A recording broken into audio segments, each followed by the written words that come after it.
Dandavat pranams to Jai all. Pushpanjali. Hare Hare Krishna. Krishna. Hare Krishna Hare Mataji. Krishna. Hare Krishna, Mataji.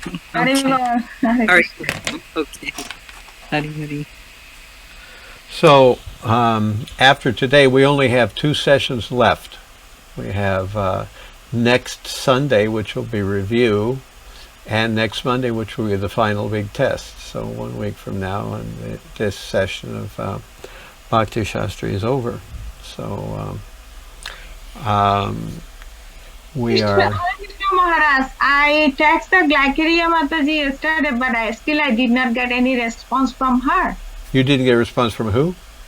Glackeria Mataji. Glycaria, okay, I'll call her. She was saying she didn't get any response from any of us, so I'll find out what the problem is. I'll try to get you all together so that you can do the slokas. Yes. Yes, and also I did leave a message as well to reach out to Glycaria. Yeah. Uh-huh. Yes. Okay, so I'll call her, in the next couple of days and find out what the issue is there, why something isn't happening.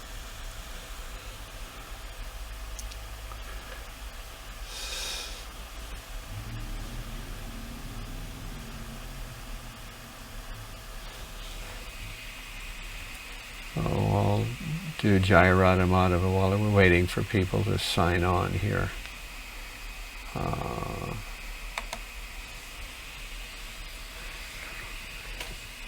Jaya Radha Madhava Kunja Vihari, Jaya Radha Madhava Kunja Vihari, Gopi Janbalabha Girivardhari, Gopi Janbalabha Girivardhari, Yasodanandana Brajajana Ranjana, Yasodanandana Brajajana Ranjana, Yamuna Tira Vanachari, Yamuna Tira Vanachari, Jai Radha Madhava Kunja Bihari, Hare Krishna, Hare Krishna, Krishna Krishna, Hare Hare,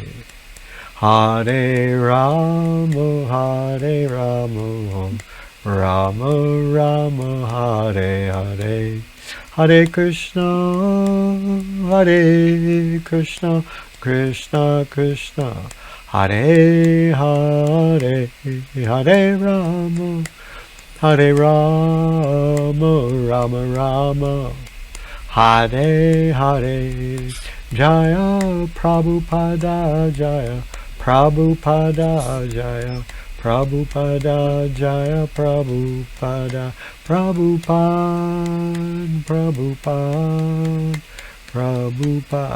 Jaya Prabhupada. Yeah, it looks like everybody's showing up here now.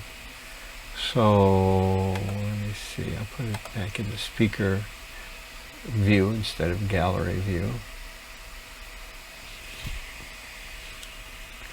Okay, so as I was telling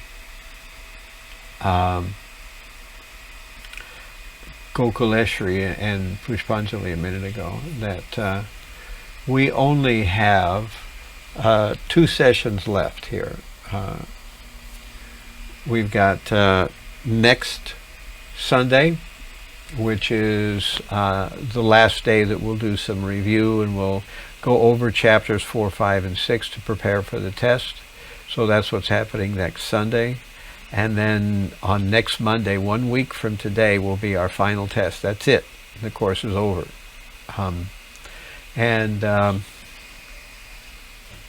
So I guess by this point Dharmaraj is back from UK, and the men can get with him. I'll try to figure out what's going on with Glycaria so that she can deal with the ladies' side as far as hearing the slokas. So Okay. Maharaj, I'm sorry. Yeah. Did you say that we'll be doing a review of 1 through 6 or 4 through 6? 4 through 6. We won't do 1 through 3 because we've already had the tests over those. So. Yeah, I just wanted to clarify. I thought we misheard. Okay, thank you. Yeah. That's why we're only doing 4 through 6, because I did that strategically because I felt that, after 3 or 4 weeks, you don't even remember what's going on in chapter 1, 2, and 3. It was so long ago. So that's why we took a test right away after we finished 1, 2, and 3. So that was the first half of the test, and then the second half of the test will be on Monday, the 7th of November. So that'll be our test 4 to 6. Monday? That's right. This Monday. That's why I have an appointment. No, it's 8. 7th, yeah. All right. Thanks, Maharaj. Thanks for the clarification. Right. I guess it's like we started on Kartik and we ended on like the day of Kartik. Yeah. We were supposed to start a week earlier, in which case today would have been our last day, but we started a week late because everything got jumbled up and nobody knew the schedule and nobody knew how to communicate with anybody, so we started a week late. But I wanted to say a few words before we get too far gone here about the essays, that we had yesterday on Sunday. We started the essays, so I wanted everyone to get a chance to figure out, how they were going to go with the essays. So there are 3 people who have yet to even start on that. I had hoped that I would get a sense of, how everybody was coming along with their essays, and I did get a sense for most of the devotees, but there are a few that either weren't there or have not done anything yet, and I'll mention them right here. So if you were here yesterday on Sunday, that means that you understood that everybody was given a URL, a link to their essay, and I assigned everybody an arbitrary question. So as we've discussed before, that the essay questions, you have to do 2 of them, and normally, you just have, you can choose which 2 you want to do. I don't impose. You can choose any of theirs. I think something like 10 or 12 possible questions in your Bhakti Sastri book, the one that has the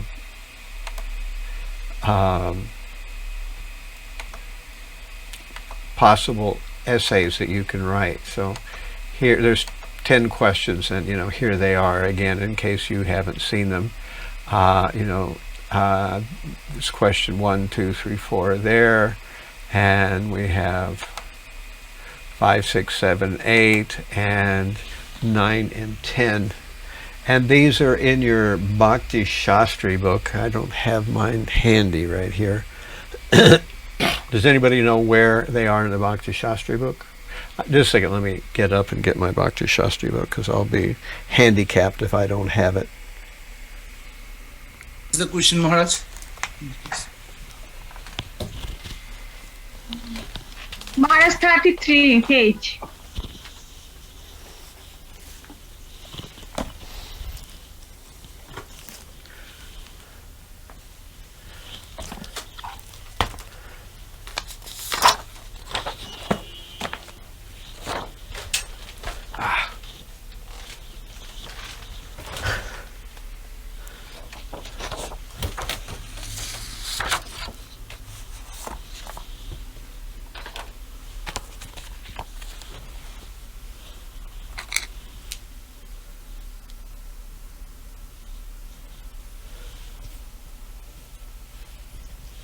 All right, I should be back and plugged in now. I just disappeared. My Bhakti Sastri book, page 33. 33? Yes. Okay. 33 and 34. Yeah. Those are the 33 and 34. Those are the 10 questions. So you can choose any two of them. But I gave everyone an assignment just to get a sense of how we were coming along. And as I was saying yesterday on Sunday, that you don't have to use this particular one that I gave you as your essay question, but then again, you can if you want to, which I would recommend that you do, so that you've already started on the one that I assigned, then that's good. Then you've got part of your work already done. So I wanted to get a sense of how everybody was heading on it. And as I know, Arjuna didn't do anything. I don't have any progress on him, and I don't have any progress either on Manan Gopal. I don't think he was even here yesterday. So excuse me.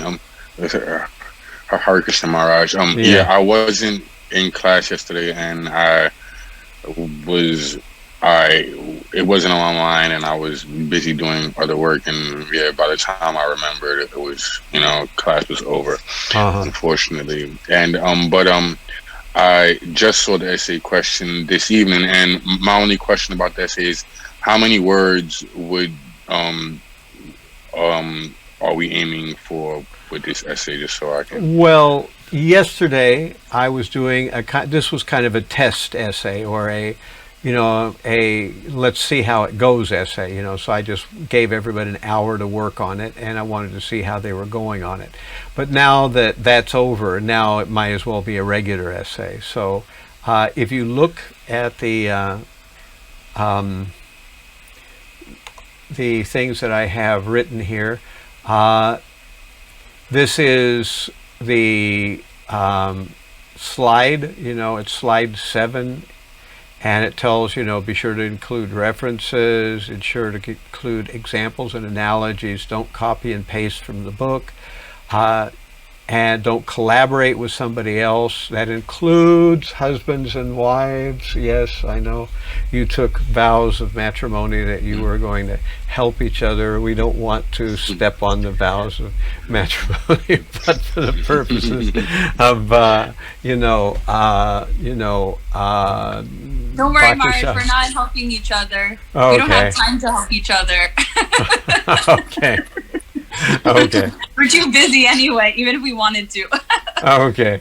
So at any rate, then we have, right here where it says, try to keep it between 600 and 2,000 words. Don't feel shorter is better, just no longer than 2,000 words. So these are the parameters that I gave at the beginning of the Bhakti Sastri session. You can find them in your slides. I don't think they have this listed in the Bhakti Sastri handbook anywhere, but maybe they do. But I just made these as an explanation. So you can write directly into that URL, the link that I gave. I can put the link again for yours. Or you say you found it already, right? Yes. I have the link and I have the question. I actually like that question. That's going to be a nice thing to think of. Okay, good. So the slide key, you just showed, you left it in the WhatsApp. The slide you just showed.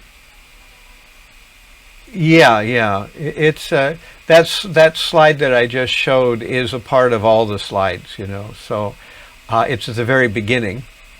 You'll see that I have some 100 slides or something like that in the entire Bhagavad Gita Unit 1 overview. I'll copy out right after I finish today I will copy the version with including chapter 6. Including chapter 6. That means you'll have the entire grouping of slides from 1 through 6, including the slides at the very beginning, which tell about, the nature of what I want for, the overall class and all that stuff, what we need to do for the essays, what slokas we have to memorize, etc., etc. So that's all in the slides at the very beginning. And then I start with chapter 1. So there'll be about 104 or so, somewhere thereabouts slides, and I'll put them in the in a PDF form into the WhatsApp chat. So that's where you'll see them. And so let me just check off everybody who's here today so that I can do a roll call. Let me see who we've got. We've got Bhaktivatsala and Bhagavan Hari.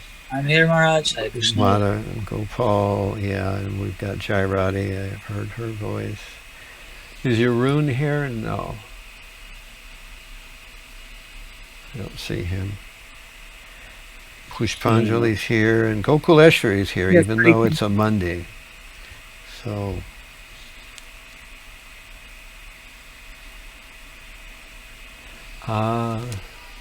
Arjuna from Newburgh is not here. So, we didn't get any activity from either Arjuna from Newburgh or Madan Gopal or from Yarun on the essay. So if our Madan Gopal can tonight or tomorrow get started on it, so I can get a sense of whether you're heading in the right direction as far as a essay goes. I wanted to do this so that I don't have to let somebody complete an entire essay and tell them they did it completely wrong. I don't want to do that. I'd rather find out right away that they don't have the right concept of what's going on. And now I'm going to give critiques of all those people who did do an essay and the things that I had to say about it. So as we said, we didn't have anything from Arjuna in Newburgh or from Madan Gopal, but Bhagavan Narahari, you seem to be missing the point for the essay. That's what I wanted to point up, that it asks you to explain the process of karma kanda, karma yoga, and jnana yoga and dhyana yoga. You are explaining about Arjuna's dilemma, which is not what's being asked there. Do you understand the difference? That Maharaj, if you give a little bit more clearance, because I was trying to find out right how he explaining him about doing the karma different, like as he's Kshatriya, so he has to fight. Right, so right. He's kind of part of the karma kanda. Right, but that's not the question. The question is, you are not explaining Arjuna's dilemma. You're explaining what the process of karma kanda is, what the process of karma yoga is, what the process of jnana yoga is, and what dhyana yoga is. So, I hope you can understand what I'm trying to say here, that it's one thing to talk about Arjuna's dilemma and why he doesn't want to fight. And, Krishna has explained to him that he's a Kshatriya, so he should, fight because he's a Kshatriya. All right, that has in a vague way to do with karma kanda, but it doesn't explain the process of karma kanda. That's what we're asking. I'll try to work with you to see if I can get you to grasp what's being what's being described here. So we're not talking about Arjuna's situation. We know what that is, and that's fine, but that's not the question here. The question is, explain what we mean by karma kanda. When we say karma kanda, what is it? How does it work? What do we mean by karma yoga? What is it? How does it work? That's what what the question is saying, you know. Not the scenario of what is going on, but the theory behind this. Right. Situation. When we say karma kanda, what are we talking about? When we say jnana yoga, what are we talking about? When we say dhyan yoga, what are we talking about? That's what they want you to explain. And now here's a key point that I want to make to all of you. The key word here is paraphrase. You know, you don't exactly copy out of the book, you know, where I can tell that it's directly clipped from the Bhagavad Gita. That's not what I want you to do. But then again, you're not talking off the top of your head, just making up stuff either. Instead, what you're trying to do is what we call paraphrasing. You take what's in the book, but you say it in your own words. So that's all that's being asked, you know. Now, if you want to go a little further, you know, that's the bare minimum that we're asking with these essays, that you paraphrase an answer to the question, paraphrase it, not clip and paste from the book, and not just talk off the top of your head, but you paraphrase it. And if you want to go further, and some devotees do, because there's kind of a chance to show your writing skills and this and that and the other, you can explain from your own experience after you've explained from the basic question from the Bhagavad Gita paraphrases. So the most important thing to do is to paraphrase from the Bhagavad Gita itself, using examples and using citations of where you're getting this information, what paragraph, what sloka, what Sanskrit word. So the more you use that, the better off you are. But once you've paraphrased it, then you can go on to add your own examples. In some cases, the question actually asks you for your own experience. If the question asks you for your own experience, don't quote from Bhagavad Gita directly. I know you can explain a few things from Bhagavad Gita,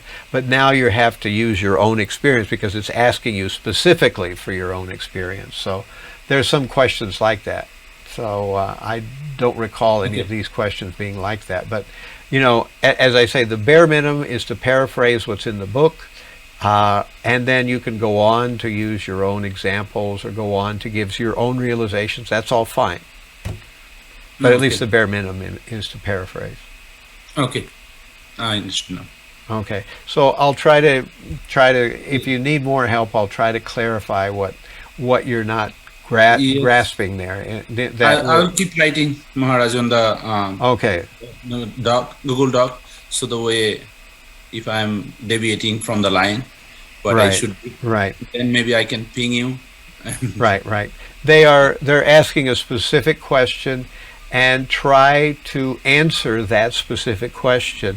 You can talk about all kinds of things. You know, Arjuna was bewildered, and you know, Krishna had showed him the soldiers on the other side and decided not to fight. All those are true. They're all part of the Bhagavad Gita, but they're not the question that's being asked. You know, you can talk about anything, you know, but we're not talking about anything. We're trying to answer a specific question.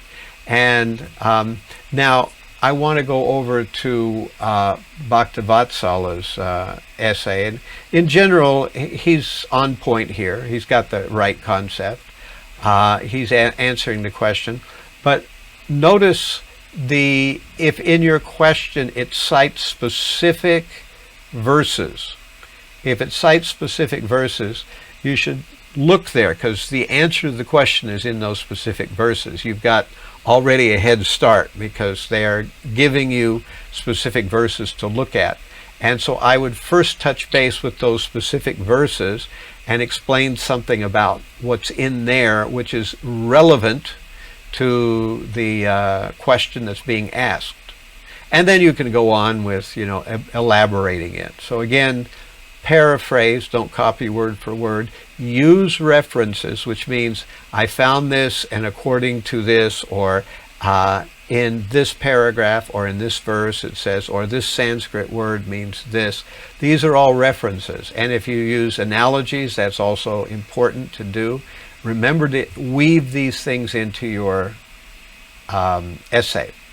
So I thought that basically Bhakti also Jai Radhe also seems to have the right thing in mind. I looked at both of theirs, and they seem to have a grasp. I know for some of you this is kind of new and you've never done anything like that. For others, you've done this kind of thing in college or somewhere else, and so it's not not so new to you. You kind of understand what's going on.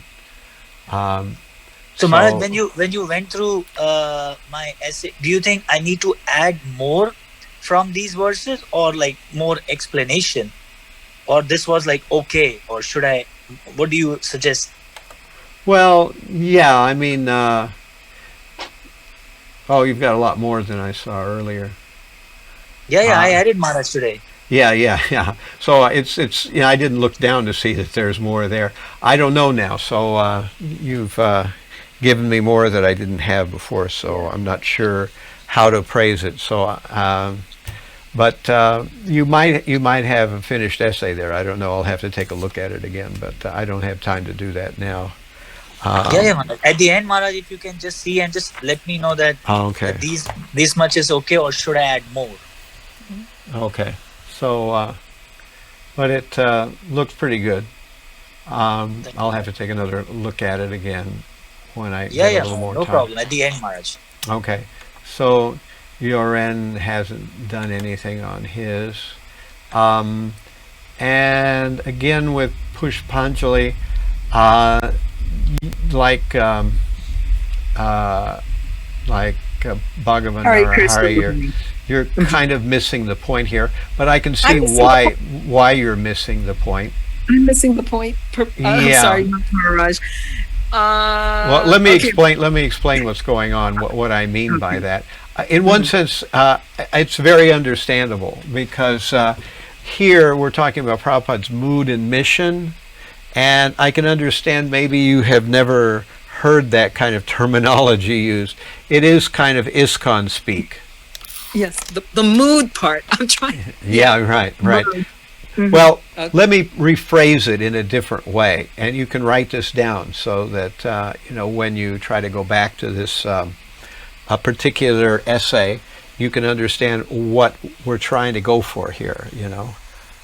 Write this down somewhere. So I'm just talking, and it'll go in one ear, and then you'll ask me what was that again. So right. Okay. Okay. Mm-hmm. Think in terms of what is Prabhupada's mission? What did he want to accomplish in the world? So that's what they're asking for, his mission. What did he want to accomplish? And then how did he want to do that? And that we could call his mood. I understand that his mood was not very happy. I get that. But that's mood in the normal sense, not mood in the sense of how he approached spiritual life. So I know it's a little difficult, and I'll try to work with you on that too, so that you can grasp what's being asked here. Where instead of thinking mood and mission, just think of what did Prabhupada plan to do for the Western world, or actually for the world in general? What was his gift or his plan to help the world, and how did he want to go about doing that? So that's kind of what they're asking for there. Maybe it's a little odd to say mood and mission, so I can see how you could get off track on because that. When I read the prefix, it started out talking about how his original, when he his original book, and he didn't like the fact that he had to cut it down, right? Right, and yeah. So I was trying to figure out, and as you see, I had plans to, I was structuring it like with the opening statement, and then breaking it down. I was going to talk on each one of them. I didn't get to do that yet, but now that I understand what it is, I should just keep in mind what keep working on it, and then I'll take a look at it tomorrow, and I'll tell you if you're on the right track, or you're still kind of off a little bit in the tangents, So the question I should keep in mind is what was his mission? What was his gift? What was it that he wanted to do for the world, and how was he planning to do that? And again, when you answer that question, answer it from what's in the preface of the Bhagavad Gita. We didn't talk at all about the preface, but this question is from from the preface. And luckily, it's not very long. The preface is only about 3 or 4 paragraphs, so it's easy to kind of go over it. You can read it 5 or 6 times in the course of 15 minutes, and by the time you've read it the 4th or 5th time, it should be pretty, kind of. Yes. Then you can kind of say it in your own words. What was he trying to accomplish, and how was he going to do it? How did he feel about doing it? Okay. Thank you, Maharaj. Okay. Now with Gokuleshwari, she's really on the right track. She's grasped what she needs to do here. Except she said, violence is never justified without probable cause. That's legal terminology. That's the way lawyers talk, probable cause. So, at any rate, I'm kind of curious as to what she meant by that. But at any rate, in general, you've got the right idea. That's I think Gokuleshwari's done this before, so she knows what the essay's up to, and she's kind of got the right idea. Maharaj, quick question. Oh, yeah. Sorry. Yeah, I'm sorry. Okay, go ahead. No, go ahead. It's awesome. Maharaj, I had class with you. I know your things and opinion. That's why. But you want me to change something or add something? No, I was just kind of curious of what you mean by probable cause. It's a strange, it's not something you hear people say every day, unless you're in a court of law where lawyers use that word all the time, probable cause, but it means something special in law courts, Because Maharaj, I work with a lot of psych patients, that, in hospital. Mm-hmm. Sometimes they do a lot of violence. We have to sometimes restrain them, sometimes give them injection to stop the violence, for the safety for us and for other patients. Yeah. What do you mean by probable cause? That means without a cause that or without a reasonable reason for the violence? Is that what you mean by probable cause? I'm just trying to understand what you mean by that. It's in your first sentence of your... Yes, Maharaj, it's reasonable cause. Okay. Thank you. Okay. All right, so what did you want to know, Jairade? Maharaj, I was just wondering, in the beginning, I think you discussed this, but I might have missed it. Meaning the beginning of our session, of the whole unit, about the essays. You divided them in 3 sections, like batch A, batch B, batch C.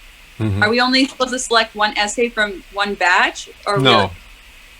I just put them in batches because they wouldn't all fit on one slide. So I had to put them in 3 batches. There's absolutely no reason you have to choose one batch from another batch or anything like that. They're in your, as Gokuleshwari was saying, it's on page 33 in your Bhakti Sastri student handbook, and they're all listed as just straight up 10, and so you're free to choose any 2 of those. You have to do 2. Any 2. No. Right. And that's no problem. I just wanted to make sure there was no boundaries in terms of what questions to select, like that we couldn't do one after the other or something. Right. Okay. All right. Thank you, Marj. Okay, great. So Marj, I have one question about the next week test on Monday evening. I have time on Sunday, but Monday evening I'm busy, or after Monday. Either I can take Sunday after class, or in the afternoon, or I have to take because the well then maybe we'll I think I'm always dead after the class on Sunday, so I think probably the better thing is that we schedule it then for Tuesday or whatever day after Monday that is the most proximate. Until Tuesday, actually, Damodar program going on, and from Namhatta we are organizing, and 8th is the last day evening. We have program. So, and those program called basically organized. Most part is by me. So month-long program was going on. So it's other house programs. So that's in the evening if I go. So you can't do. You're saying you can't do the 7th. You can't do the 8th. That the first day is the 9th.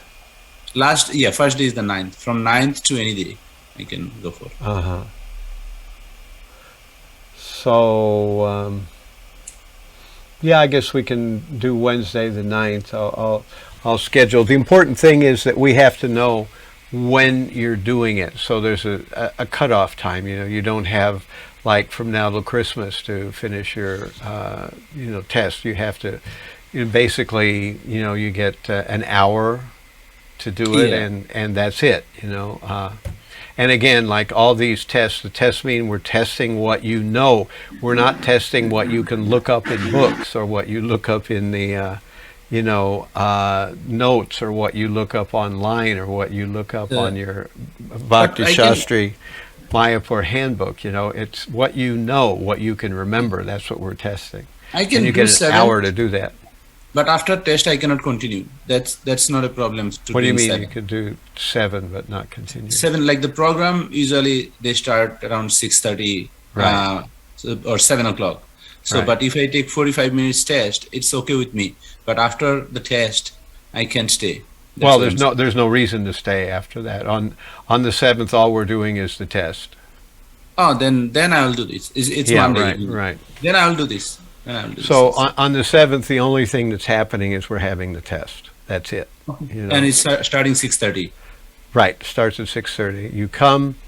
We start to, I give you the URL for the test. Everybody starts their timer, and an hour later it's over, and everybody's passed in their, finished with their, test.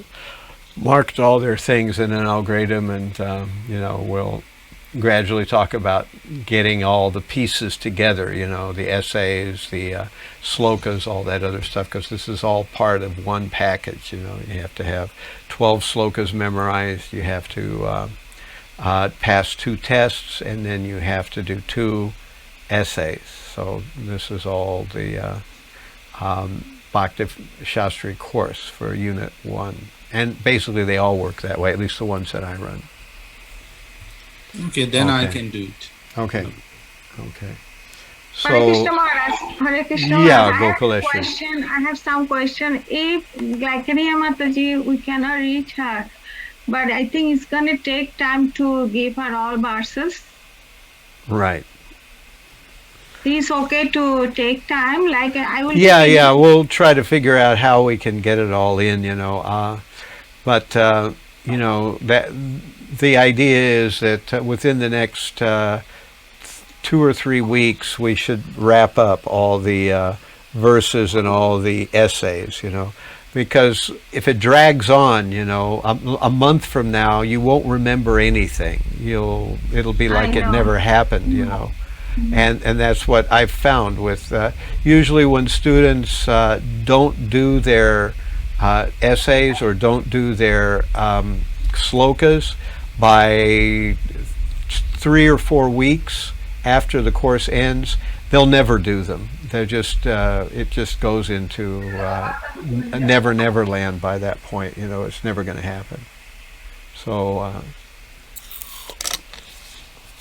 okay, so let's rocket on into Chapter 6. Now we're going to discuss a little bit Chapter 6, which we haven't done yet. And it's the last of our chapters that we're doing on this unit. So we've done chapters 1, 2, 3, 4, and 5. Again, Maharaj, you didn't drop the slide yet, right? What's that? No, I didn't. Not for... Okay. Okay. I will, though.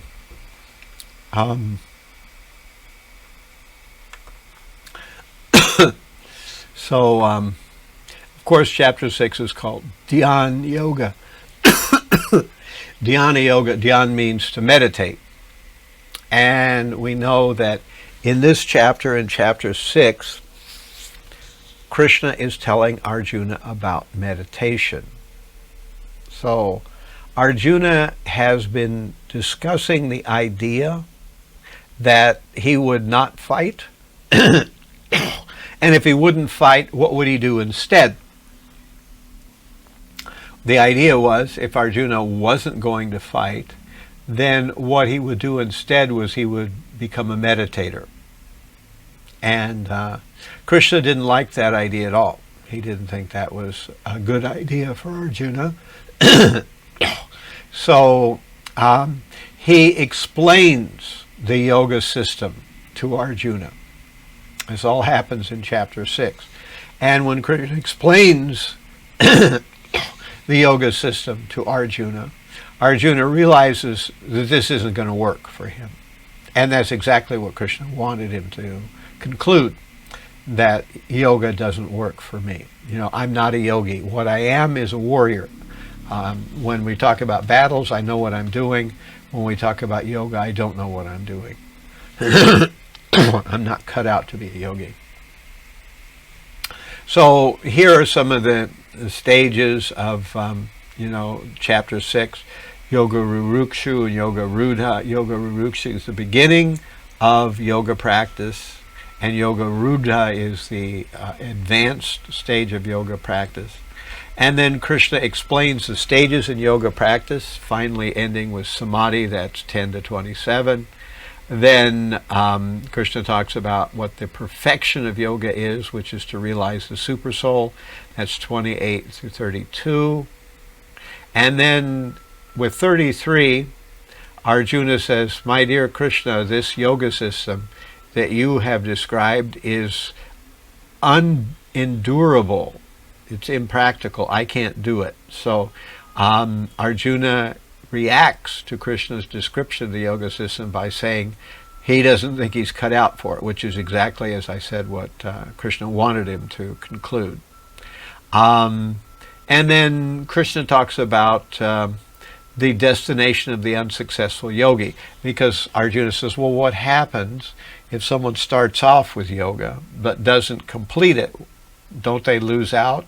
I mean, they lived an austere life because they were trying to be a yogi, but they didn't make it as a yogi, and they didn't make it as an enjoyer. So they lost out on both sides. They didn't get material enjoyment, and they didn't actually make it to being a yogi either. So they didn't get any benefit from that. So Krishna says no, that the unsuccessful yogi completes his yoga practice, but in the next life. And then he explains what happens when a person completes yoga after a short time in this life, but failing to complete it, how they complete it in the next life, and how they complete it in the next life when they've gone into the yoga practice for a long time in this life. So he gives two different destinations of the person who tried yoga but failed. All right, so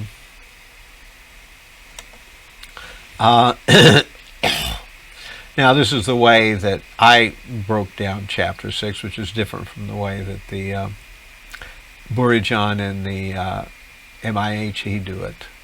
So we talk about advancing yoga through detached work, then Yoga Rudha, giving up work. And this section talks about the mind. We hear a lot about the mind in chapter 6. Find out that it's very important to control the mind.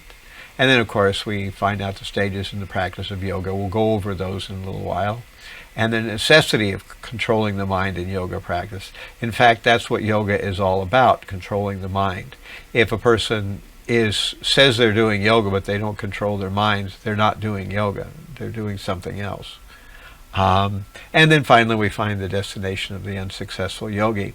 And one of the more important things at the end of chapter 6 is the fact that for these 5 chapters before, Krishna has been he described karma yoga, buddhi yoga, he described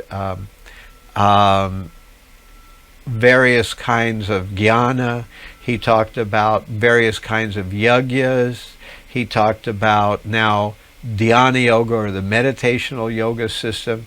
So he's talked about all those things. And at the end of chapter 6, he says, of all these things, be a yogi, Arjuna. So better than the tapasvi, the person who is a austere practitioner of austerities, better than him is the yogi, better than the jnani is the yogi, better than the sense enjoyer is the yogi. So Krishna is telling Arjuna that be a yogi. Tapas vibhyo diko yogi, jnanibhyo, on and on. So these are described by Krishna. And so he's explained all these things, and now he's telling Arjuna at the end of chapter 6, I've told you all this Vedic stuff, all these Vedic processes, and now I'm telling you what I really want you to do. I don't want you to just choose one of these things, whatever strikes your fancy. I'm telling you the best one is to become a yogi. Now, what kind of yogi does Krishna want? So the next to the last chapter, he says, better than the tapasvi, better than the jnani, is the yogi. And then he says, but what kind of yogi? And, we find out that Krishna is saying that madhyantein antaratmana. Here's the actual verse. So we'll bink. So actually I'll do the previous sloka because that's the important one too. So these are the last 2 verses of chapter 6. Tapas vibhyo diko yogi, jnanibhyo pimito dikaha, karmibhyas chadiko yogi, tasmad yogi bhavarjuna. So tapas vibhyo, better than the tapa, the person who's performing austerities. Tapas vibhyo diko, better than the tapasvi, is the yogi. Jnanibhyo pimito dikaha. So better than the jnani is also the yogi. Karmibhyas chadiko yogi. So better than the karmi is the yogi. So Krishna has talked about being a tapasvi, he's talked about being a jnani, he's talked about being a karmi.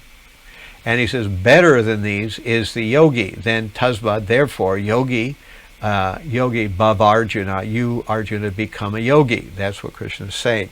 So this is the next to the last verse, 646. The last verse of chapter 6 is yoginam api sarvesham madgantenan taratmana shadavan bhajate yomam same yuktatamomataha. So now we're going to find out what kind of yogi Krishna wants Arjuna to be. And he says, of all yogis, the one with great faith, who always abides in me, thinks of me within himself, and renders transcendental loving service to me, he is the most intimately united with me in yoga and is the highest of all. That is my opinion. So, what kind of yogi is that? That's not a meditator yogi who always abides in me, thinks of me, and renders transcendental loving service. Now, usual meditating yogis aren't rendering any kind of service. What are they doing? They're meditating. So how can you render service if you're meditating? So what Krishna is telling Arjuna here is better than the jnani, better than the tapasvi, better than the karmi is the yogi. So that's what he said in 46. In 47 he says, and of all yogis the best kind is the one that always does what? He has great faith and abides in me, thinking of me, and renders transcendental service. And he is the best yogi. What kind of yogi is that? That's a bhakti yogi. So this is the final bottom line of chapter 6. After all this talk that Krishna has done to Arjuna from chapters 1, 2, 3, 4, 5, and 6, he's explained all these processes.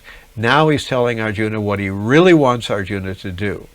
And he wants Arjuna to be a yogi. And what kind of yogi does he want Arjuna to be?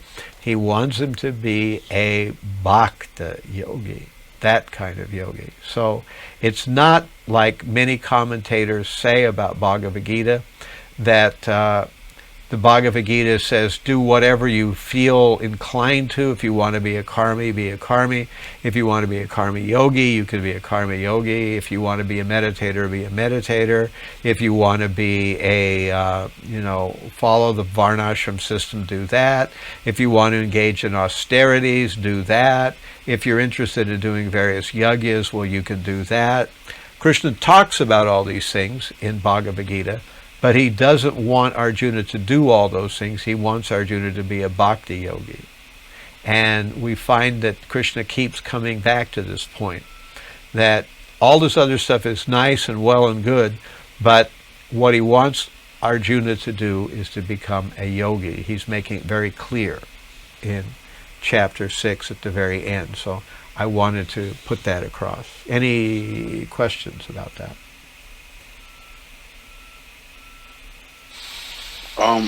I understood everything that you just explained, but I just want to let you know that the slides that the most recent slides, I believe that they don't have chapters 5 and 6. They end at chapter 4. Yeah, I know that. Okay. I know that. You're, like I was telling Bhagavan Narahari, I'm going to put that into a PDF right after we finish up here, and I'll drop it in the WhatsApp, and you can pick it up there. I'll drop it there, but I haven't copied them over.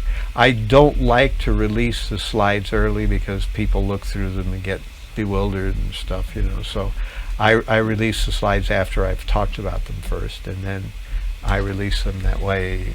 We kind of do it in a sequential way. Okay, thank you. Okay.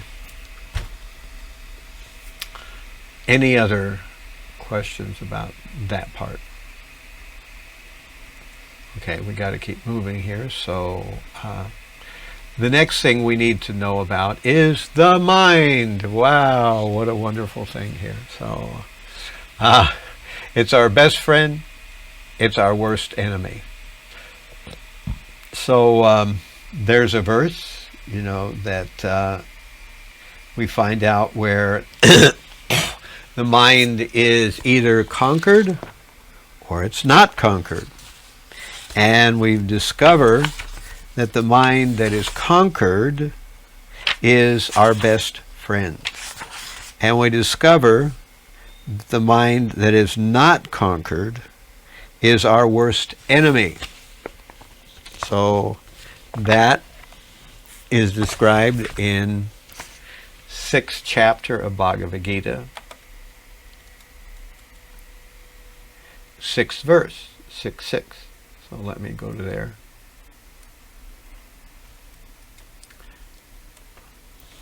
For him who has conquered the mind is the best of friends, but for one who has failed to do so, his mind will remain the greatest enemy.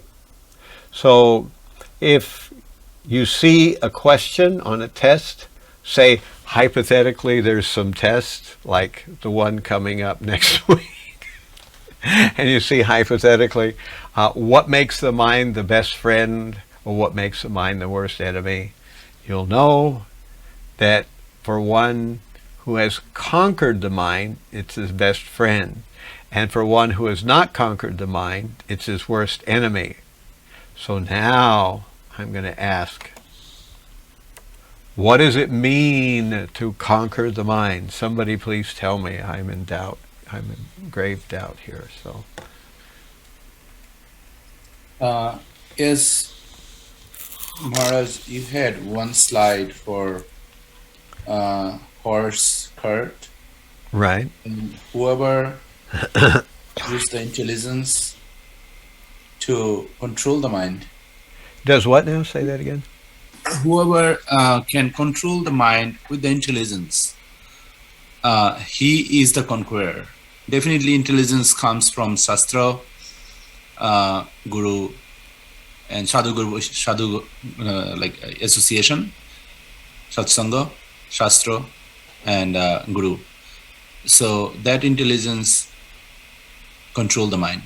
So whoever can control the mind like the way, like proper way, listening what Shastra says or Guru says, he is the conqueror of the mind. Yes, that's a And very, who very... He's not the conqueror. Yeah. Yeah, that's a very good answer. That's exactly the answer. That a person who controls the mind by understanding what he should do and what he should not do according to Scripture, that person has controlled the mind. Now, even if sometimes it's very difficult to do that, if a person is struggling to do that, it's still controlling the mind.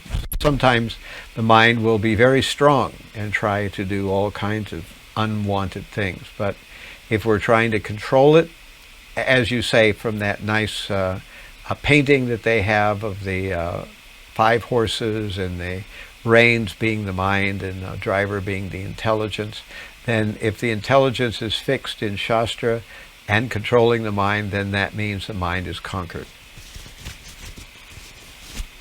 It may still put up a stink, but at least if you're trying to keep it moving in the right direction according to Shastra, you'll be okay. Great. Okay.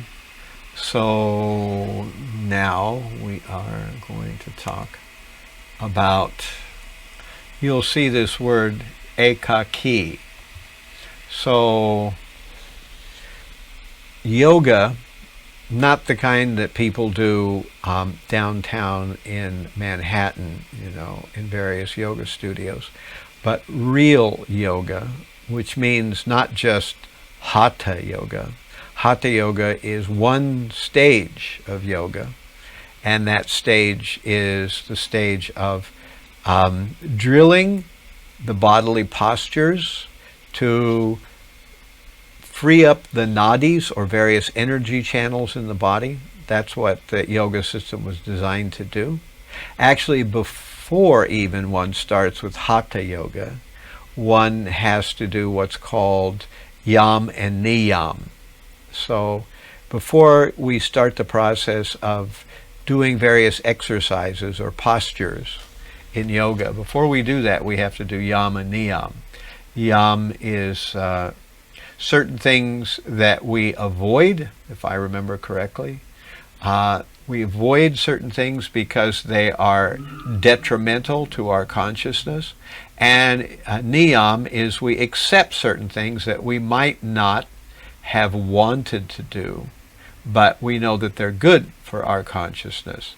So before we start the posture yoga or hatha yoga, we engage in yam and niyam. Then after doing hatha yoga and becoming very peaceful at being able to sit in one place for a long period of time, once we do that, then we can start with the pranayam, which is moving the various life airs and drilling the breathing. Now, the way the yoga practice is supposed to get done is that it's ekaki, meaning that a person does this completely alone, somewhere in the jungle, in a cave, or in some cases even underwater. So people do this kind of yoga completely alone. It's not something you do with a bunch of yoga mats, and 5 instructors, and everybody's together in a big group. That may be the way we do hatha yoga in our modern world, but actual yoga was done in a solitary setting, and that's why it would not be very popular. Rather, it would be very unpopular to cut yourself off from society, go out into the woods alone, not bring any food with you, just live on roots and fruits and leaves, and simply try to drill the life airs after you were able to perform Hatha Yoga, and then it goes on from there. So ekaki means alone. That's why real yoga would not be very popular. All right. Maharaj, it's a funny question. I'm sorry for asking. Like you just show the picture. Think about any yogi went to the Himalayas or some of the mountain or very rare place where usual people don't go.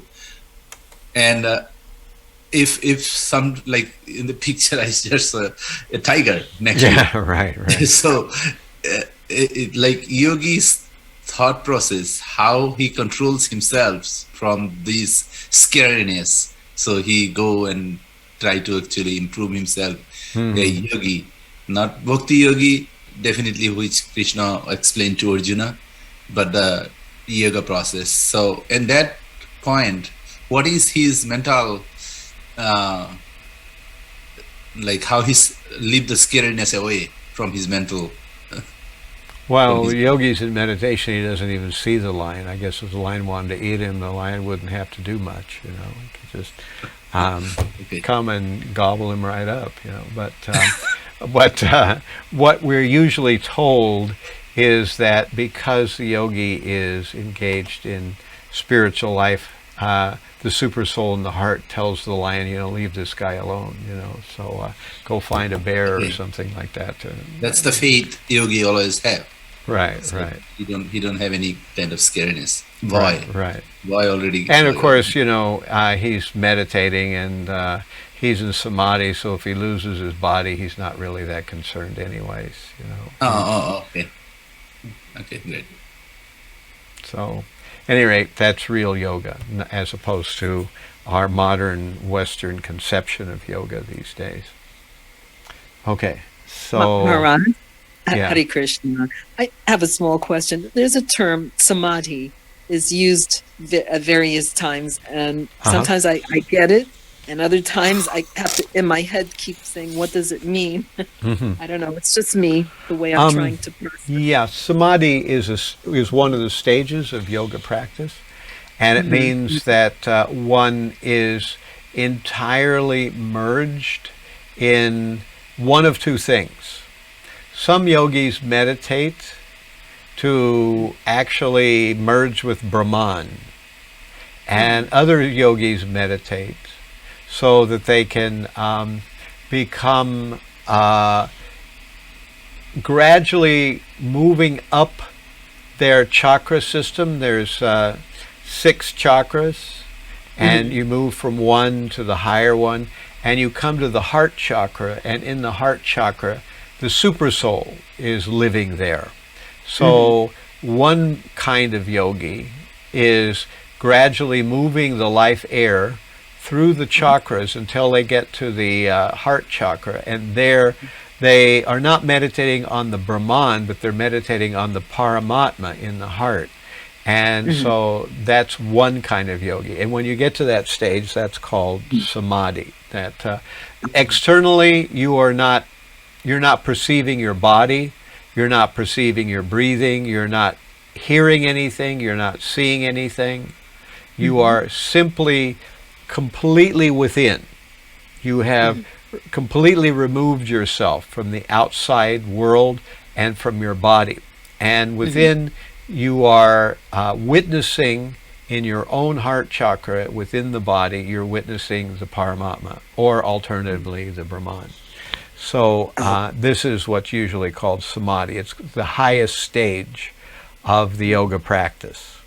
Okay. All right. Thank you. Thank you for that. Okay.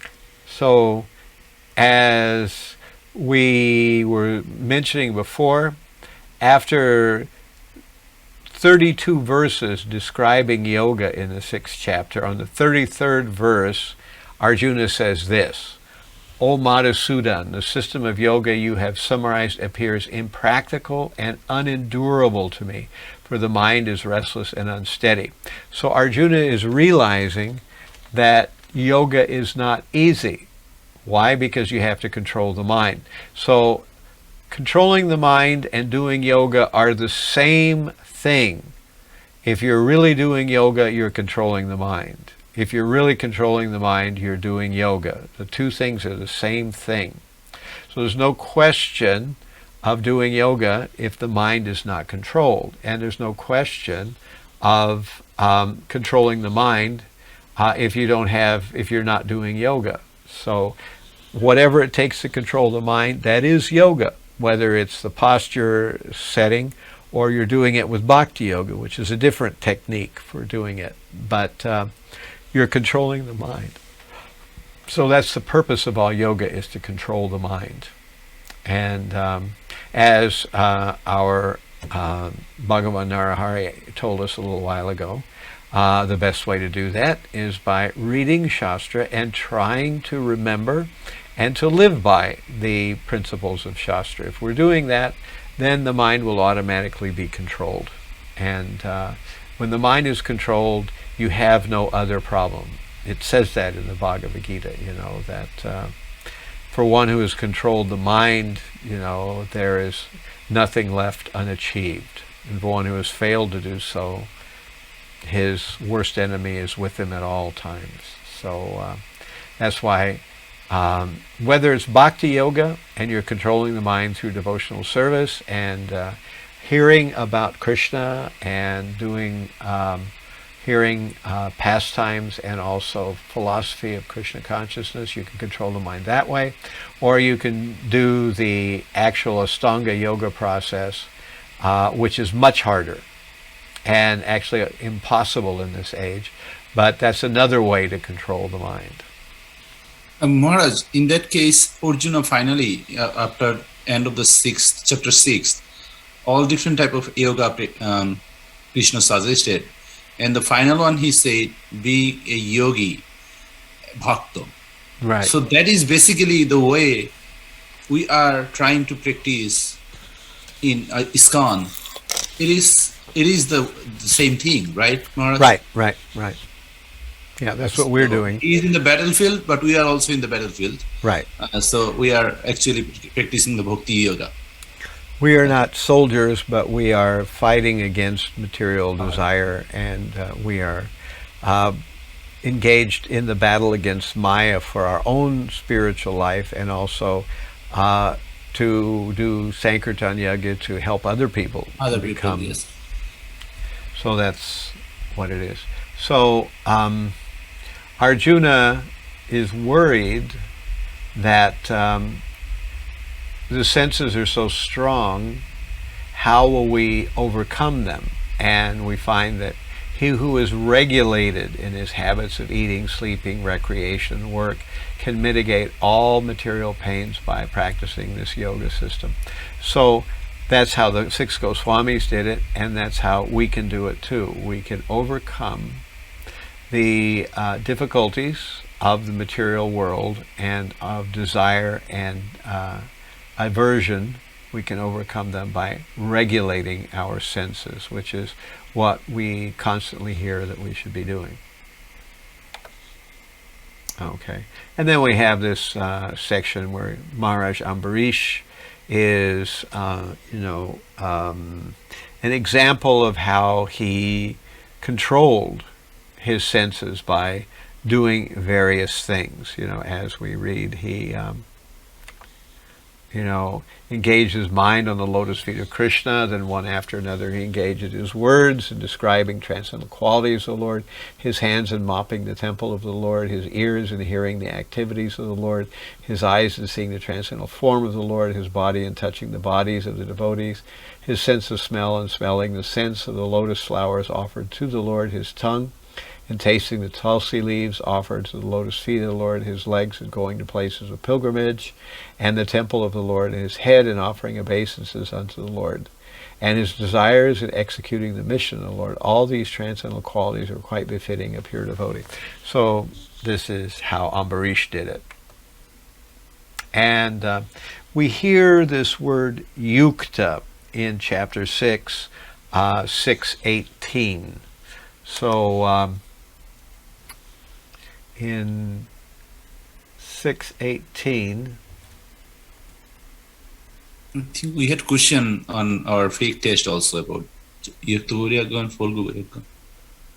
well, okay. Here we have Yukta iti uchate tada. This is 6:18. The yogi, by practice of yoga, disciplines his mental activities and becomes situated in trance, devoid of all material desires. He is said to be well established in yoga. So yukta is well situated in yoga. That's what it's glossed as here. Yukta, well situated in yoga. But what I wanted to call attention to is that we have this understanding also of yukta vairagya and phalgu vairagya. And this verse is from the Bhakti Rasamrita Sindhu. Anasaktasa vishayan yatarham upayunjita nirbandha Krishna sambandha yuktam vairagya uchate prapanchakantya buddhya hari sambandhi vastuna mumukshubi parityago vairagyam palgu katyate. When one is not attached to anything, but at the same time accepts everything in relation to Krishna, one is rightly situated above possessiveness. On the other hand, one who rejects everything without knowledge of its relationship to Krishna is not as complete in his renunciation. That's from the Bhakti Rasamrita Sindhu. So there again we have yukta vairagya, or practical vairagya. So there is phalgu, which means false renunciation. When we renounce things that could be used for Krishna, then we are false renunciates. But when we utilize everything properly for Krishna, then that's proper renunciation.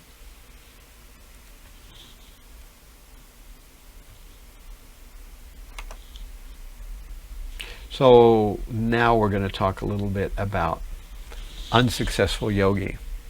This is what happens also toward the end of chapter 6, that we find out that what the unsuccessful yogi has happened to them. So we're going here to 637.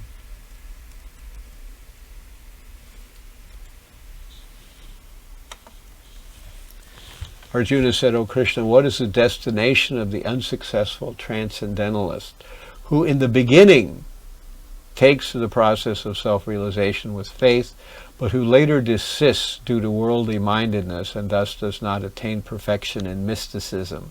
So what happens to people who are unsuccessful, And what Arjuna says then is, O mighty armed Krishna, does not such a man who is bewildered from the path of transcendence fall away, both in spiritual and material success, and perish like a riven cloud with no position in any sphere? So you don't get the benefit of enjoyment in the material world because you're trying the path of yoga, but you don't get the goal of yoga either, so you kind of lost out on both counts. So isn't that terrible? And then Arjuna says, this is my doubt, O Krishna. I ask you to dispel it completely. But for you, no one is to be found who can destroy this doubt. So this is 639. And this is what Krishna says.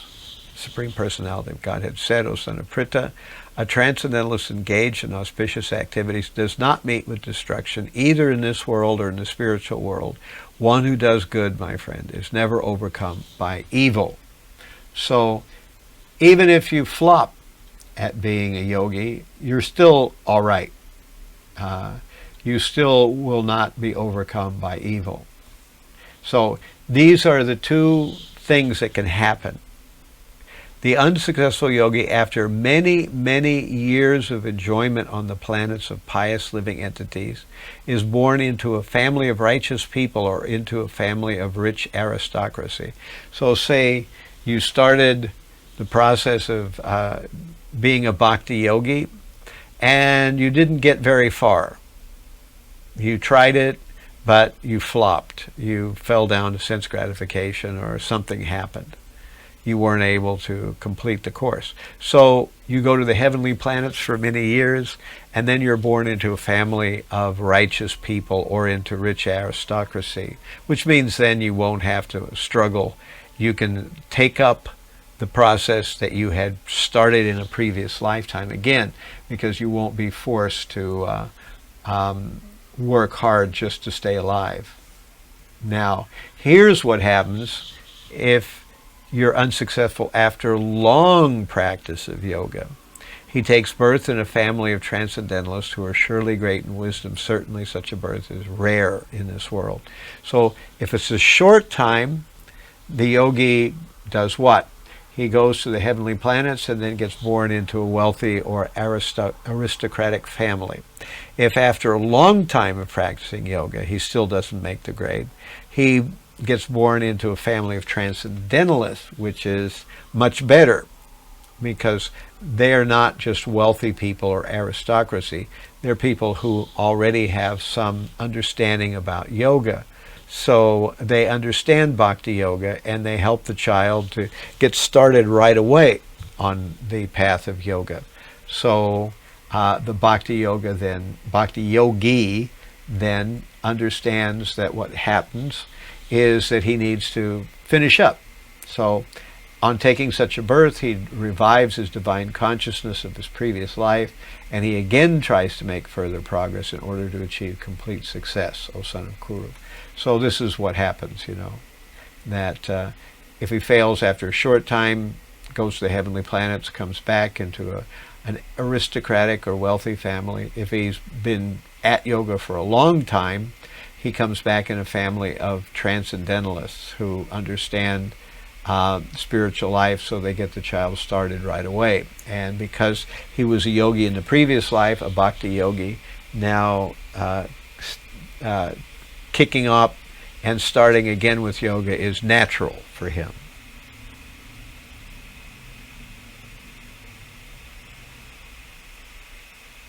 So Maharaj, it's happened with like the yoga, not even bhakti yogi.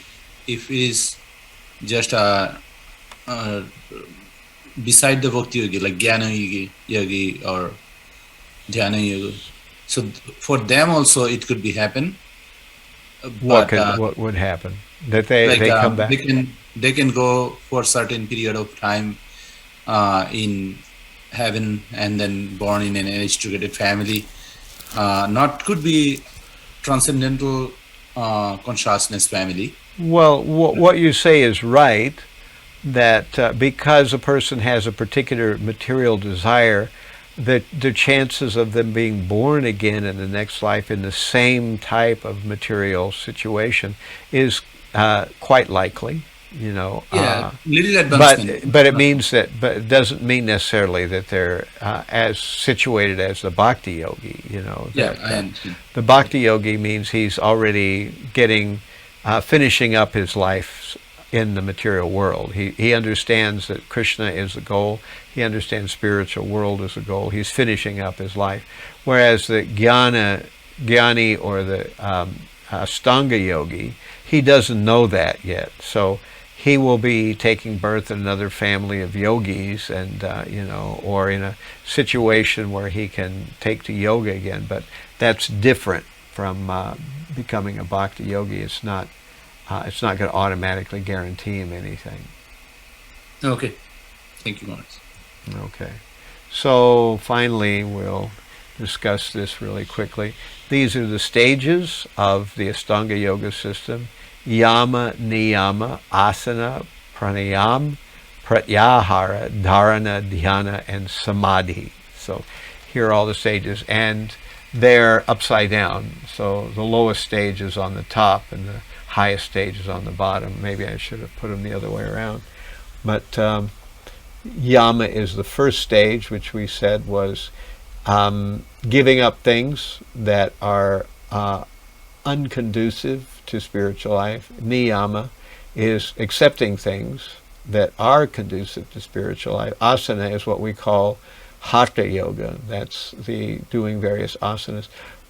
pranayam is where you begin to drill the breathing process. There's a process called rechaka where as you exhale, normally when you exhale from your mouth, that your chest goes in because air is going out of your body. So as you exhale, your body is contracting, your chest cavity caves in.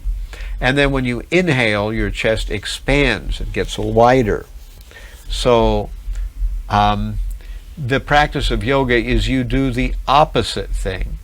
When you breathe in, you try to contract your chest. And when you breathe out, you try to expand your chest. So after a while, it looks like you're not breathing at all, because when you breathe in, normally your chest would be expanding, but you're contracting it. And normally when you breathe out, your chest would be contracting, but you're expanding it. So in this way, by drilling the breathing process, we get control of our breath and we become very focused on just our breathing. And then you begin to realize that there are life airs that are circulating around your body, you know. And by focusing your conscious attention on these life airs, you can cause them to circulate in various directions.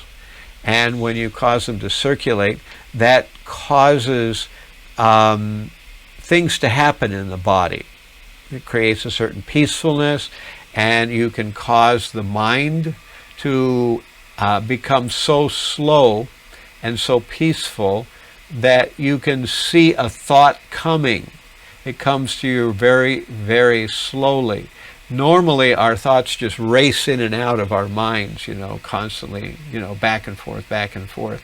But when you are controlling the breathing, the thought process is so slow that you can see, oh, a thought is coming, I don't want it, and it goes away, and you never get even close to it. So that's how a person eventually controls the mind. Of course, when you get to that stage, guess what? You have magic powers. And because people think, wow, hot dang, you know, I've got magic powers now. I can do all kinds of stuff, you know. And this will be cool. All my friends will be amazed, and I can get money and all kinds of things. People stop doing the real purpose of yoga. They just cash in on their magic powers. And so this is why we don't recommend yoga.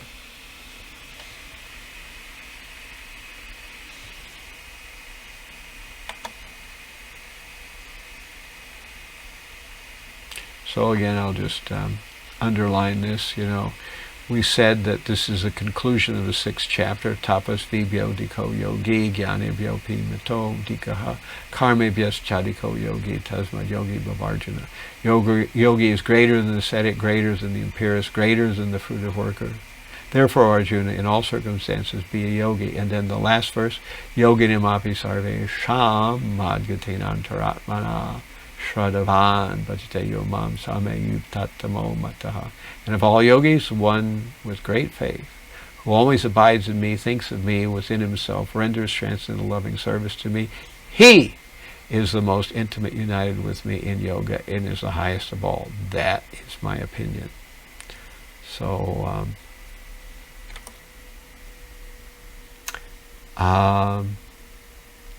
that's most of an overview of chapter 6. Does anyone have any questions about chapter 6 or about any of the slides that we looked at just now?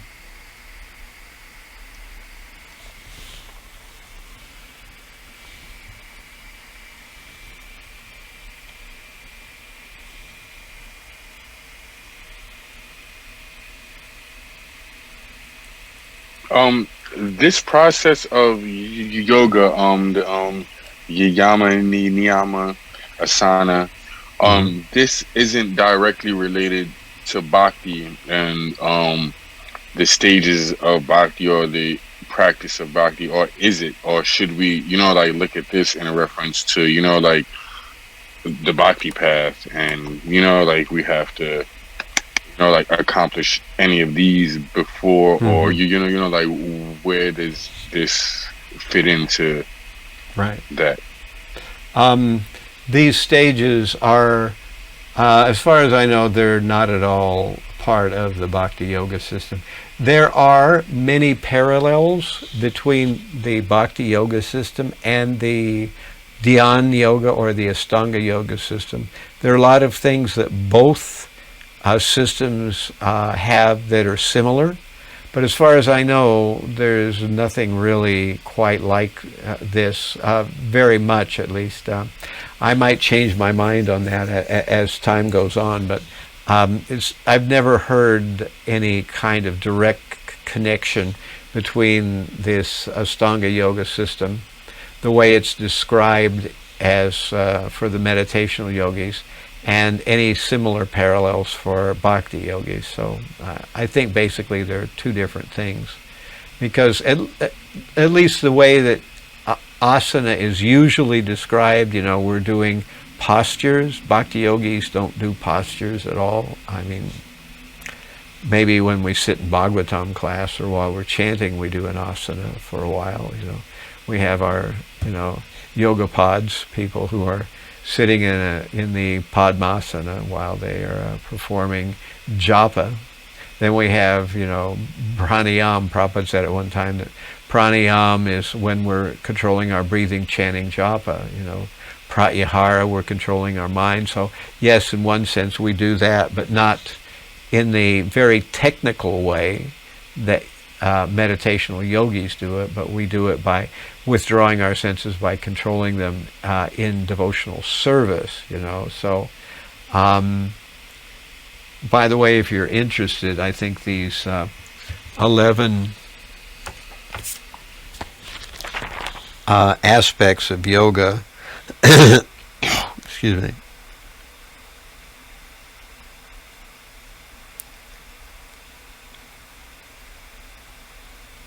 that these 11 stages of yoga are described somewhere in the 6th chapter. I'm trying to remember where that is.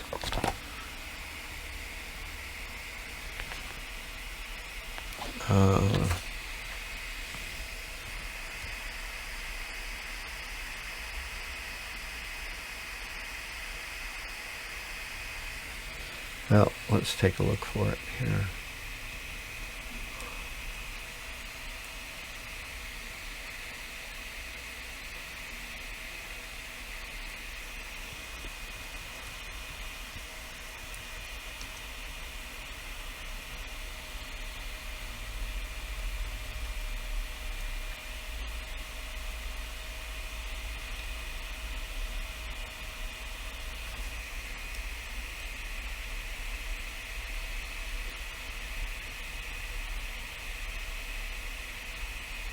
Well, Prabhupada doesn't, it's in chapter 5, but Prabhupada doesn't explain much about it.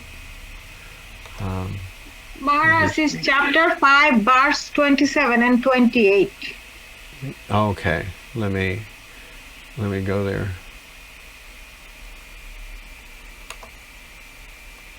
Chapter 5. 27 and 28. Yeah. Yeah, you go to the part. Okay, so let me, all right. Second paragraph. Okay, yeah, right. So, after explaining all the above principles of liberation in the Supreme, the Lord gives instruction to Arjuna as to how one can come to that position by the practice of mysticism or yoga known as Ashtanga Yoga. So, Ashta is 8. Anga means limbs. So, Ashtanga Yoga means that it has 8 limbs or 8 parts, and so it's divisible into an 8-fold procedure known as yam, niyam, asana, pranayam, pratyahara, dharana, dhyana, and samadhi. In the 6th chapter, the subject of yoga is explicitly detailed. At the end of the 5th, it is only preliminarily explained. One has to drive out the sense objects such as sound, touch, form, and taste, and smell by the pratyahara process in yoga. Then keep the vision on the eyes between the two eyebrows and concentrate on the tip of the nose with half-closed lids. There's no benefit in closing the eyes together because then there's every chance of falling asleep. Nor is there the benefit in opening the eyes completely because then there's a hazard of being attracted by the sense objects. So, Prabhupada doesn't explain exactly what these segments are, but I think somewhere it's there, but I can't find it now. Okay, so any other final questions? Because I want to move on to our fake test for the 6th chapter, which is happening right now. Guess what? So let me give you all the URL for it.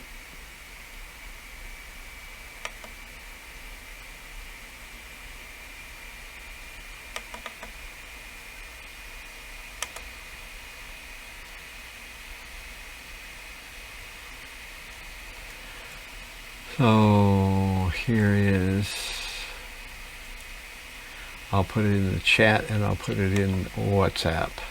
So there it is in the chat, and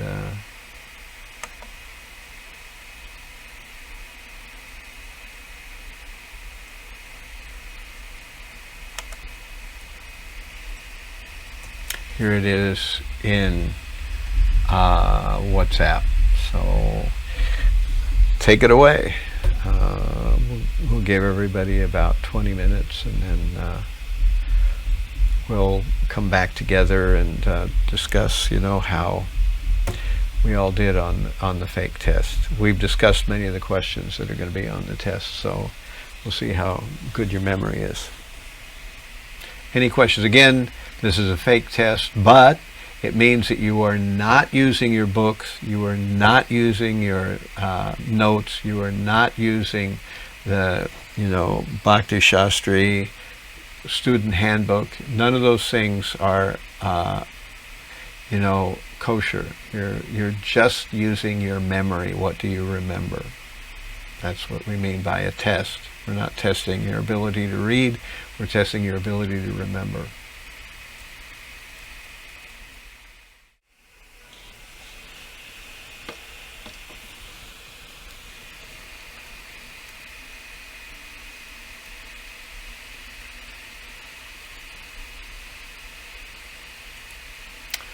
Okay, Pushpanjali and Gokuleshwari, are you both almost finished, or what's happening? I'm going to submit Guru Maharaj, okay? Okay. Okay. Okay. Okay, we've got, I think, everybody now.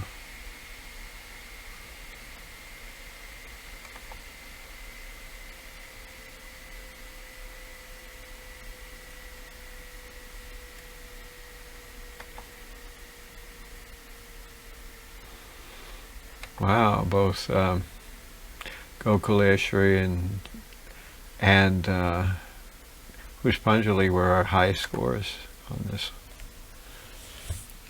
I guess miracles do happen. I'm sorry. Okay. Hare Krishna. So, I looked at these questions and I don't like them either. I'm going to change the way I do these kind of fake tests, but that doesn't do you all any good. The thing is over. You've had your last fake test, at least for this unit. If you come on and do further Bhakti Sastri sessions, then my fake tests will be different. They'll be less ambiguous. I can see that I should make these questions less ambiguous. Okay. Any questions or grief about the questions from any of our assembled devotees here?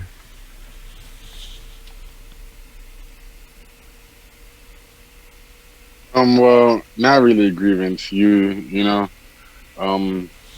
just like some questions like sanctify the Holy Land. Like I felt like I knew that it was sanctified, but then I felt like it's like when I get a question that's a little, like could be a tricky one. Right. It's like a toss up in the air, like because I feel like if I, like it can go either way, and there can be an explanation for both of them. Right. And then it's just like I just get flustered, and then I just choose whichever one sounds close. In the future, I'm not gonna have questions like that. I'm gonna redo them, make them more clearly one either false or true, rather than where they're false because of a minor detail. Yeah, but I will say that like these aren't really factored into our grade, so it doesn't really like. I feel like it's actually a benefit to like have the more difficult. Like if it doesn't have an effect on us, it really does help to like have these harder questions now, because it helps when the test comes. Yeah, the test seems easier. Yes. And you begin to see what you don't remember and what you don't know, so you get a sense of what I need to study up on. So that's one of the reasons why I took to doing this. But I think in the future I'm going to make these true and false questions less false only because of a minor technicality. So I'll make them pretty clearly false or pretty clearly true. I have two questions, number 11 and 12. On which one? Number 11 and 12. Okay, let me get back to them here.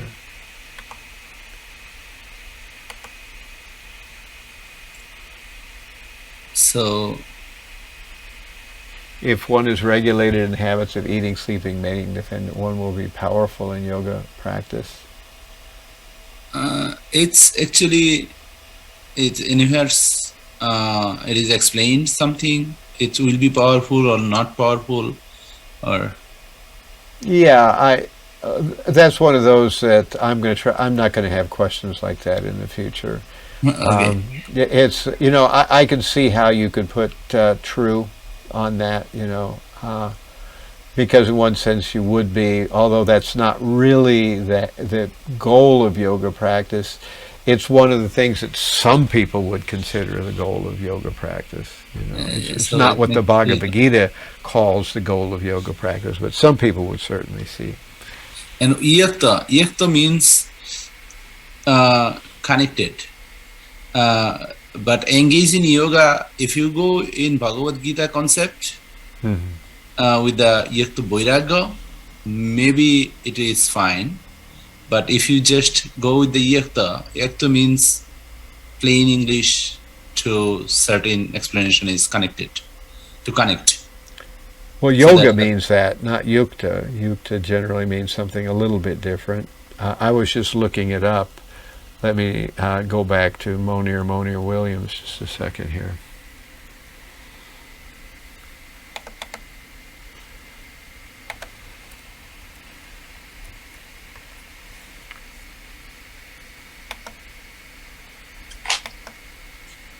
One thing that questions like sorry. Actually, you have a point. Let me pull up Monier Williams on the thing. I want to take a look at it here. Add input.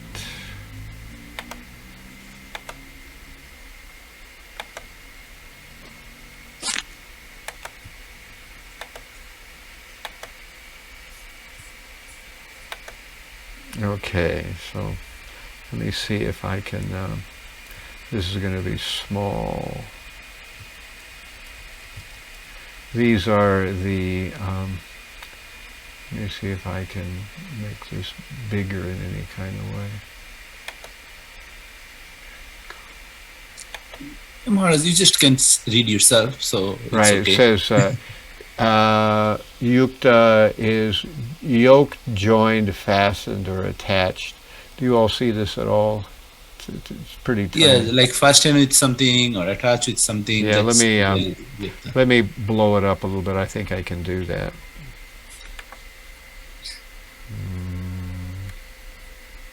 Position.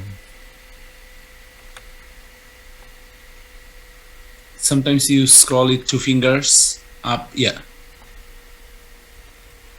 Yeah, I blew it up, but now it's hard to see all of it. So let me go there. Yeah, connect or engaged or something. Right. Set to work, made use of, employed. The top ones I can't get to because they're hidden away. There should be. I should get a. There's a thing which causes things to become bigger. Oh, here we go. Font size. All I have to do is. Yeah, there's where we get it. Yeah. I'll just let me shrink this back down now.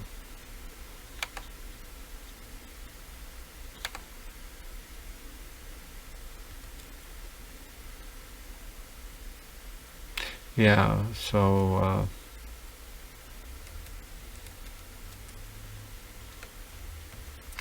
as we see here, that means MFN means I'm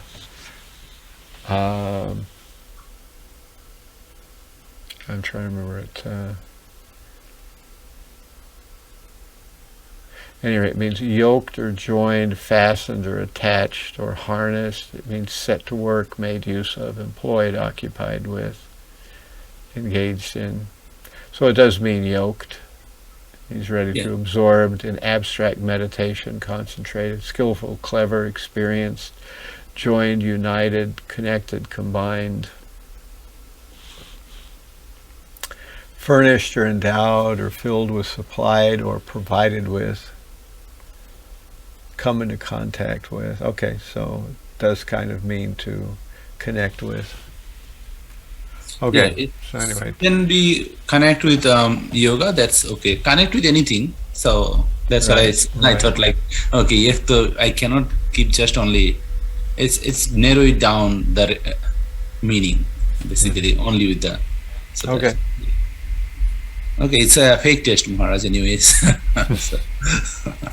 Okay. Any final questions?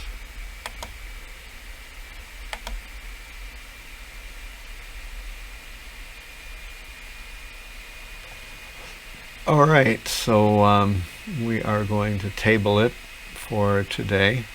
And excuse me? Yes. I'm sorry. I have one question. Okay. It's about the essay. When is the essay due? Well, it should be due by the end of the course. You know, the end of the course, as we've been saying, is next Monday, 1 week from today. That's the end of the course. But okay, so you know, next Monday. I'll give you a week or two after the end of the course to get your essays in and to finish up your, slokas and all that kind of good stuff. You know,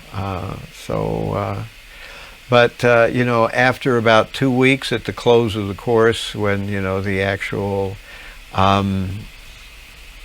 meeting part of it on Zoom is over, then things get cold very fast. Life moves on. You forget that you even took the course. You forget what we talked about, and the whole thing becomes quite a yesteryear thing quite quickly. I've found.